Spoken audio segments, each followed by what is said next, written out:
Do you still remember what it was like trying to talk yourself into believing shit? I mean, I guess for some of you out there, there's nothing to remember. Heath's one of those people. He never had a religion. He never bought into the New Age bullshit, never bought into the conspiracy theory bullshit, just like born rational, I guess. And I wish I could say the same about myself. But if you could see my bookshelf from like 15, 20 years ago, I would pay you not to take a picture of it. And it's just a bunch of neo-pagan bullshit about crystals and tarot cards and high magic and low magic and any other kind of magic, as long as they spelled it with a K. And most of this stuff was too dumb to take seriously, even if you believed it, right? I guess it's probably the equivalent of an intelligent Christian walking out of a Christian movie. You can't help but walk away from it thinking, well, hey, don't get me wrong, I believe this stuff, but that was a load of shit. But, you know, some of these books were pretty good at rationalizing away the truly unbelievable stuff. They could cloak it in enough philosophy and misapplications of quantum dynamics and groovy little charts and shit to actually make you believe that tarot cards could tap into some mystical knowledge base unknown to science. Or, you know what, fuck, let me be clear here. Because I don't know if those books could convince you of that. You know, I don't think they could have convinced Heath of that, but they convinced me, at least for a little while. Of course, there's always this gnawing, festering scab of rationality that sits in the corner of the whole thing. I mean, you know, why couldn't you prove this scientifically, right?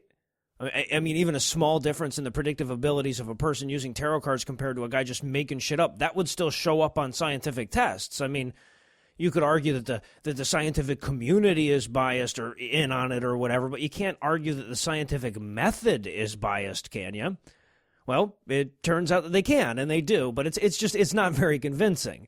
Hell, they couldn't even get past the embarrassingly deficient rational defenses of my 20-year-old mind, and so there's this nagging doubt. And you try to satisfy it, but you don't try very hard, right? Because as nice as it would be to put that doubt to rest once and for all, the more you fail to do so, the more pronounced the nagging gets.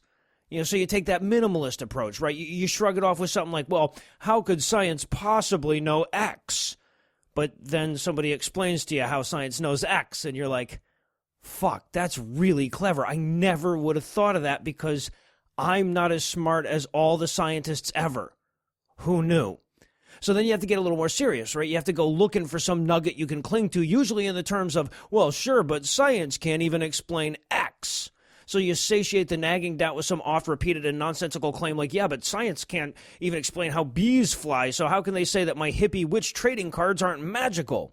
And somehow, this seems perfectly convincing. I honestly don't remember how exactly, but I remember being very comforted by shit that science couldn't explain, as though science's inability to answer all the questions, even the stupid and poorly formed ones, somehow validated a demonstrably false claim. And somehow I managed to miss the fact that this handy defense could be used to argue in favor of any imaginable position. And of course, in the meantime, you come across these other nuggets, these personal moments that seem to vindicate your beliefs as long as you don't think about them too hard. You know, for me, this usually came in the form of somebody I gave a tarot card reading to being blown away by its accuracy. And these folks were invariably, don't get me wrong, they were my friends, but invariably, these are the people that I would never take seriously.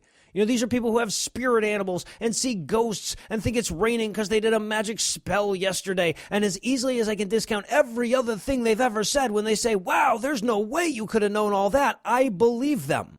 I accept it, and I use it to buttress my bees can't fly bullshit, which is in constant need of buttressing because, as it turns out, science does know how bees fly, and it can explain those weird pipe formations in Mongolia, and it can explain how those ancient South Americans built those walls. And every time one justification falls away, that nagging gets a little closer to tugging. So eventually I woke up one morning and I realized I was clinging to a belief that belies every effort at validation just because Mikey's cousin said there was no way I could have known that he was having some sort of conflict with a young male.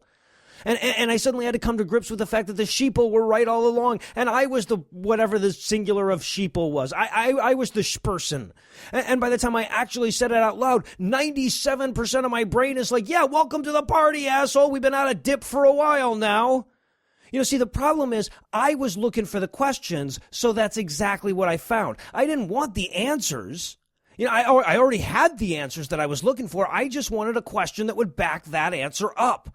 And when that's what you're looking for, guess what? That's what you're going to find. But whether I wanted it or not, my brain was still critically evaluating this shit and sending back an error message, right? And looking back on it, I can't imagine why I kept ignoring the part of my brain that was actually working correctly. I mean, I don't have a nagging doubt about shit like evolution or the Big Bang or quantum physics, because when I look into those subjects, they make more sense instead of less. And I'm never the Christian walking out of the theater going, well, sure, that part of what I believe is bullshit, but this other part is science over here, you know. And to be honest, I can just barely recall what this shit was like, right? I can barely recall what it was like to tamp down on my rationality, but I'm trying to hold on to that feeling. I'm trying to keep it close enough to the forefront of my mind to inspire empathy every single time I have to explain the God of the Gaps fallacy or why there are still monkeys. You know, for me, it's the umpteen millionth time, but for them, it's the first. And I was there. You know, I had a different bullshit belief I was trying to protect, but we all used the same methods. And it took a lot of people's painstaking patience to pull out all the nails of stupidity that were holding mine in, which means at the very least that I owe a lot of people in the same position the same patience. And look, when somebody comes at you with the why are there still monkeys thing or any of another 1,000 worn out apologetics, what you should take away from that is that they too have the nagging doubt. You know, the rational part of their brain forced them to go find that piece of defensive ignorance. And sure, if you poke holes in it, they're probably just going to go find another one. But ultimately, you're bound to win because at least on some level, their brain agrees more with you than them.